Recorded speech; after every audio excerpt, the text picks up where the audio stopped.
Is one side of your Samsung TV looking darker than the other?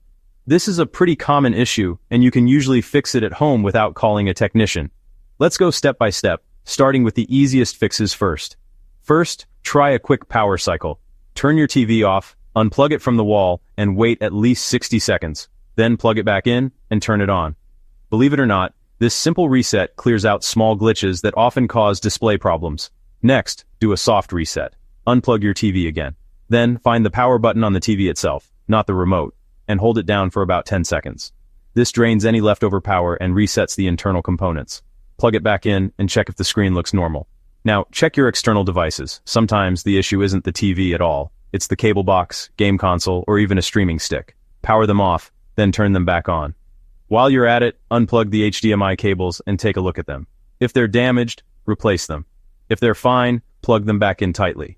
You can also try a different HDMI port, or swap in another cable to be sure. If that doesn't work, adjust your TV's picture settings. Go into the settings menu, then open picture or display. Play around with brightness, contrast, and gamma. Sometimes just boosting the brightness or tweaking contrast can balance out the darker side of the screen. Still no luck? Time for a factory reset. Go into settings, then general or system management, and select reset.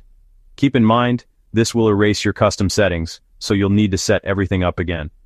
But it's worth it if the problem comes from a deeper software issue. Finally, test the backlight. Turn off the lights in your room and shine a flashlight on the dark side of the screen. If you can faintly see an image, it means the backlight isn't working. That usually requires professional repair, but at least you'll know exactly what the issue is when you call for service. And that's it. Try these in order, and hopefully one of them brings your picture back to normal. And don't forget to like this video, subscribe, and hit the bell so you don't miss more quick fixes and tech tips.